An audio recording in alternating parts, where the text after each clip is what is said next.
Episode की शुरुआत एक फ्लैशबैक सीन से होती है। डोंगजिन अपनी मॉम से मिलने आता है जो वोजू के पुराने घर में ही रहने लगी थी और पूछता है कि जो लोग यहाँ पहले रहते थे उनका क्या हुआ। उसकी मॉम कहती है कि मुझे क्या पता, रहते होंगे अब कहीं। डोंगजिन उनमें से किसी का फोन नंबर मांगता है तो उसकी मॉम गुस्साने लगती है कि तुम्हें उन लोगों की ज्यादा चिंता है। जब मैं ये घर बेचकर तुम्हें पैसे देने वाली थी तब तो तुम्हें कोई प्रॉब्लम नहीं था। डोंगजिन कहता है शायद इसी वजह से अब मुझे पनिशमेंट मिल रहा है। डोंगजिन फिर एक रियल एस्टेट एजेंट से मिलता है जो उसको बताती है कि उसकी मॉम ने उस घर में रहने वाले बच्चों को बहुत बुरी तरह से भगाया था। डोंगजिन उस एजेंट को अपना कार्ड देकर कहता है कि अगर उनमें से किसी के बारे में कुछ पता चले तो उसे कॉल करे। अब हम करंट टाइम का देखते हैं। वोजू को पता चलने पे कि हीजा उसके घर में रह रही है, वो अपने घर पहुंचकर बेल बजाने लग जाती है। हीजा आंसर करती है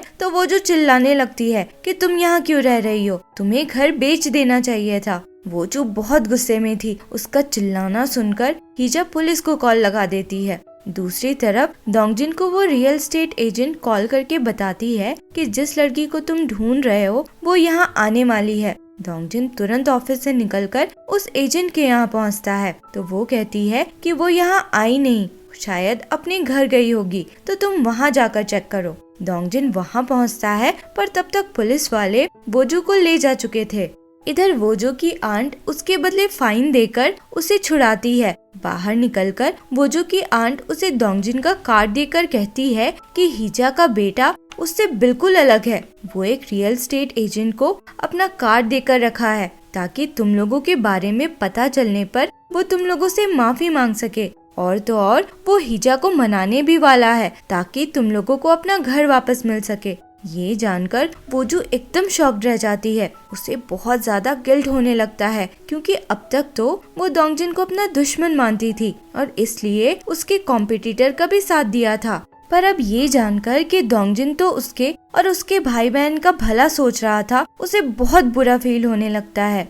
अगले सीन में हम जून को देखते हैं जो अपना स्टोर बंद करके निकलने ही वाला था कि वहाँ उसकी मॉम आ जाती है। दोनों एक कैफे जाते हैं और उनके बाद से ऐसा पता चलता है कि जून की मॉम एक टीचर थी और उससे एकदम फॉर्मल और स्ट्रिक्ट वे में बात करती थी। जून की मॉम उसे एक डेटिंग ऐप में अकाउंट बनाने को कहती है और ऐसा नहीं करने पे घर वापस आ जाने को बोलती है। जून कहता है कि वो ऐसा नहीं कर सकता क्योंकि वो ऑलरेडी किसी को डेट कर रहा है। जून की मॉम उससे लड़की की डिटेल्स मांगती है। जून को समझ नहीं आ रहा था कि किसका नाम ले क्योंकि वोजू का नाम तो वो 2 साल पहले ही ले चुका था। उसके मुंह से हेसंग का नाम निकल जाता है जो वोजू की बहन थी। दूसरी तरफ मिनियंग जब घर पहुंचती है तो वोजू उसके बिल्डिंग के बाहर ही उसका वेट कर रही थी। वोजू मिनियंग से कहती है कि तुमने एक अकेला इंसान को चीट करके उसे और भी अकेला बना दिया और अब तुम उसके घर के ही सामने रहने लगी। तुम्हें पता भी है कि तुम्हारी वजह से वो एक मोटेल में रह रहा है।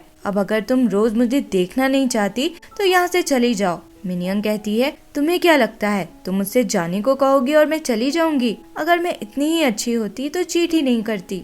मिनियंग फिर वोजू को अपने साथ ड्रिंक पे चलने को बोलती है। वोजू को समझ नहीं आता कि क्या करे पर फिर वो चली जाती है। फिर हम डोंगजिन को देखते हैं जो वोजू के बारे में ही सोच रहा था। वोजू कुछ दिनों से ऑफिस नहीं आई थी और इन्फॉर्म किया था कि कुछ दिन और नहीं आएगी। डोंगजिन उसे कई बार कॉल कर चुका था पर वो कॉल भी नहीं उठा रही थी। डोंगजिन फिर अपने घर लौटता है। वहाँ वोजू का भाई जीगू उसके लिए डिनर रेडी करके बैठा था। असल में जीगू के पास रहने का ठिकाना नहीं था तो डोंगजिन उसे अपने घर ले आया था। इधर वोजू मिनियंग के साथ ड्रिंक करने आती है। मिनियंग कहती है मैं एक बार फिर से डोंगजिन से पूछूंगी, अगर वो मुझे जाने को कहेगा तो मैं चली जाऊंगी। मिनियंग बहुत ज्यादा पी लेती है तो वोजू उसे उठाकर उसके घर तक लाती है, मन में सोचते हुए कि उसे तो वहीं छोड़ देना चाहिए था।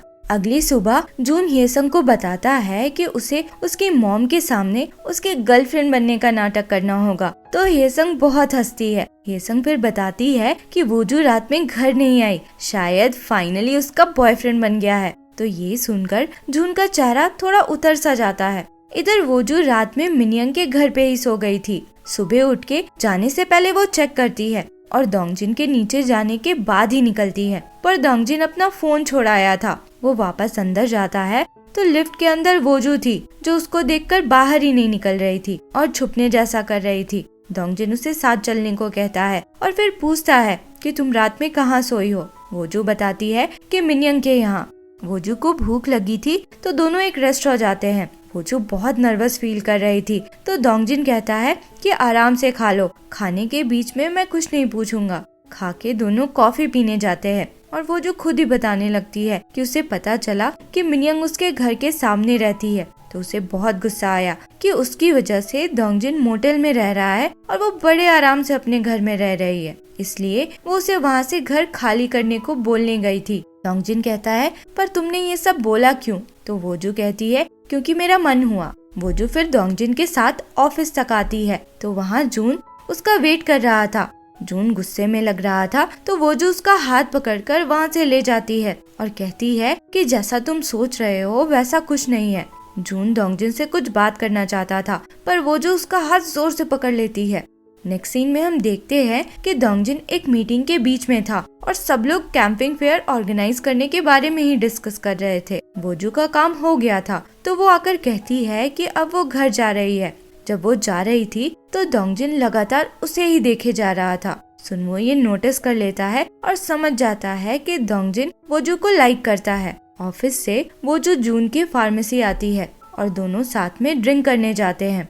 दूसरी तरफ जीकू डोंगजिन के घर में कुछ ढूंढ रहा था तो उसे एक ड्रॉअर से एक फोटो मिलता है जो हीजा और डोंगजिन का साथ में था। जीकू को याद नहीं आ रहा था पर उसे लग रहा था कि उसने इस लेडी को कहीं देखा है। डोंगजिन उस समय अपने घर ही आ रहा था। लिफ्ट में उसे मिनयंग मिलती है। मिनयंग कहती है कि मैं घर चेंज कर रही हूँ। तो डोंगजिन कहता है कि अगर तुम मेरी वजह से चेंज कर रही हो तो कोई जरूरत नहीं, तुम वहीं रह सकती हो। फाइनली अब मुझे तुमसे कोई फर्क नहीं पड़ता। इधर वोजू जून से कहती है मुझे थोड़ा समय दो, मैं सब कुछ सॉर्ट आउट कर लूंगी। तो जून कहता है कि मैंने तुम्हारी मॉम को सब बता दिया है। ये जानकर वोजू एकदम गुस्सा हो जाती है और कहती है कि तुम पागल हो गए हो क्या?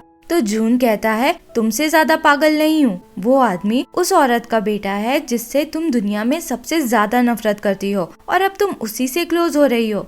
वोजू कहती है कौन सा मैं उसके प्यार में पड़ रही हूँ? जीकू जो पढ़ाई छोड़कर भाग गया है, तुम जो पागलपन कर रहे हो, ये संग जो खुद से ज्यादा छोटे लड़के को डेट कर रही है, या फिर मेरी मॉम जो बीमार है, मुझे बस इन सब से थोड़ी ज्यादा फिक्र होती है उसकी। मैं बस चाहती हूँ कि वो इतना अकेला न रहे। तो इस फीलिंग का क्या मतलब है? मैं कोई प्यार थोड़ी करती हूँ उससे। जून तो शॉक्ड रह जाता है और इसी के साथ ये एपिसोड यहाँ खत्म होता है। आगे क्या हुआ इसके लिए मिलते हैं अगले एपिसोड में। अगर वीडियो पसंद आया हो तो लाइक, शेयर एंड सब्सक्राइब करें। Thank you for watching.